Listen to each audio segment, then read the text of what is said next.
Todas las imágenes, música y personajes que aparecen en este video no son de mi pertenencia. Créditos a sus respectivos creadores. Un regalo de cumpleaños de Snape.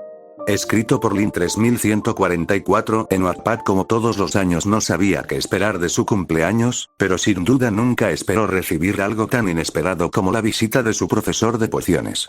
One Shot Ligero Severitus. Fluff. Parte 2 de un pastel de cumpleaños para Harry, pero no es necesario leerla para entender nada. Créditos de la portada a su creador Harry Potter. Su historia y sus personajes son propiedad de J.K. Rowling, esto solo es un fanfic / adaptación. Los cumpleaños nunca habían sido muy especiales para Harry, siempre los pasaba por alto, siendo estos un simple recordatorio de que era un año más viejo y que el tiempo había pasado haciendo estragos en su vida. En años anteriores habría sido una fecha que hubiera ignorado, tan irrelevante como el resto de días, o al menos con la misma importancia. Lo único verdaderamente resaltable eran las cartas que recibía de sus amigos, deseándole lo mejor siempre. Sin embargo, este año había sido diferente, había tenido un pastel, y había pasado su día rodeado de personas que le habían demostrado cuán importante era él para ellos. No le molestaría que el resto de sus cumpleaños sea de esa manera. Creía que ya tenía todo, no podría desear más nada sin dudas. Pero de repente llegó él, una tarde en la que todos estaban ocupados, cada quien metido en sus asuntos. Los Weasley habían salido a comprar los útiles escolares necesarios para ese año, Hermione había ido a hacer lo mismo con sus padres. Sirius estaba perdido en algún lugar de la casa Black y Remus había ido a hacer algún recado loco a petición de Sirius. Y al final Harry solo se había quedado en el sillón pensando en las cosas que habían pasado en su vida y cómo ésta había cambiado con el paso de los años. Su cumpleaños apenas había sido el día anterior, en años anteriores solo hubiera soñado con poder tener algo de lo que había tenido, personas a su alrededor que lo querían y no temían en demostrarlo. Todos esos recuerdos, esos momentos que pasaba junto a los que amaba los guardaba con recelo en su memoria, la vez que Hagrid lo fue a buscar y descubrió que era un mago, lo mismo cuando Ron y los gemelos lo rescataron de Privet Drive, las aventuras junto con sus amigos, los abrazos que recibió. Todos esos recuerdos eran evocados en sus momentos más tristes, y lo ayudaban a seguir, porque tenía gente importante en su vida, personas a las que le interesaba que Harry luchara cada día para ser mejor. Aún así estos se empañaban en ocasiones, momentos de nostalgia que eran inevitables mientras sentía que algo faltaba, una parte importante que le fue negada. No tenía que indagar mucho para saber qué era, lo había sabido desde siempre, las primeras personas a las que siempre deseó tener y que sabía nunca podrían estar por más que lo deseara o hiciera todo lo que estuviera en sus manos para intentar lograrlo.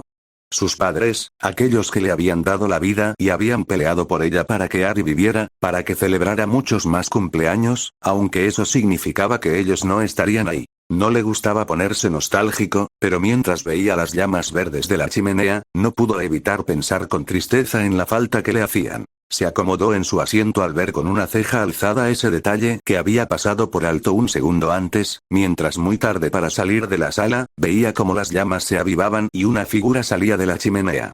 Frente a él su profesor de pociones, aquel hombre que había llegado a detestar como a nadie. Potter fue lo único que dijo el hombre, prestando más atención al inexistente hollín en su vestuario que a Harry. Profesor, murmuró con desconfianza, sin saber muy bien qué hacía ahí. ¿Se encuentra Lupin? Preguntó Snape, que parecía sentir mucho desagrado por el lugar en el que estaba y por la persona a la que buscaba. Harry negó mientras se levantaba de su asiento. Salió, pero puedo darle su recado por usted, ofreció, aunque fue más para que se fuera rápidamente. Snape lo estudió por un segundo, analizándolo, no parecía tener esa mirada de desagrado que lo acompañaba siempre, más bien parecía tranquilo. Luego de un momento, asintió sin más entregando una botella. Asegúrate de que Lupin lo tenga, es matalobos. Harry lo miró con sorpresa. ¿Usted hace la poción matalobos de Remus? No pudo evitar demostrar su asombro, mientras la curiosidad lo llenaba. Por supuesto que sí, ¿quién más la va a hacer? ¿Black? Porque te aseguro que es mucho más difícil que prepararte. Snape había hecho una broma. ¿Qué clase de mundo paralelo era ese en el que se encontraba en ese momento? Abrió su boca para dar una respuesta pero nada salió, así que la cerró muy rápido, temiendo parecer un tonto. Eso es, interesante. El mayor asintió distraído, mirando a su alrededor, claramente incómodo.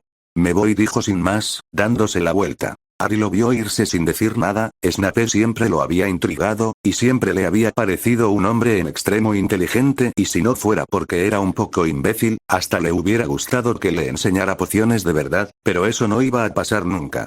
Sin embargo, lo vio detenerse, dudar antes de darse la vuelta nuevamente.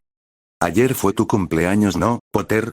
El chico asintió con ligera duda, mientras lo miraba expectante. Con un suspiro Snape buscó en los bolsillos de su túnica algo. Harry lo miró intrigado cuando él le tendió un mazo de las que parecían cartas, fotos y un montón de papeles más, junto con una libreta de portada verde esmeralda con grabados de flores doradas. Sus ojos se abrieron en par al leer el nombre que estaba grabado en la portada. Lily Evans. No me hagas preguntas porque no las voy a responder, solo creí que lo querías tener. No dijo nada, solo asintió lentamente, trazando con delicadeza la pulcra letra en la portada. Feliz cumpleaños, Harry. Y sin más se fue. Snape, al que odiaba tanto, al que no soportaba ver ni en pintura, aquel que era grosero e insoportable, le había dado el mejor regalo de cumpleaños que algunas vez podría recibir, y nunca encontraría una forma de agradecer, aunque sospechaba que el hombre prefería nunca hablar más del tema o escuchar sus agradecimientos. Así que nunca nadie lo supo, no se lo dijo a nadie, las guardó de manera celosa, ocultas. Las leyó en la noche, disfrutó de cada una de las cartas que su madre le escribió a su querido amigo Jeff, apreció una y otra vez cada foto y las memorizó para nunca olvidarlas. Admiró cada dibujo de su madre, guardó en su corazón cada una de sus reflexiones escritas en esa libreta. Nunca preguntó, no volvió a mencionarle nada al hombre, continuó como si nada, agradeciéndole en secreto, en su corazón. Y cuando llegó el momento en que se despidió de Snape, agradeció todo lo que había hecho por él, y los recuerdos otorgados. Dijo adiós, recordándolo siempre en su cumpleaños, como aquel que le había dado el mejor regalo.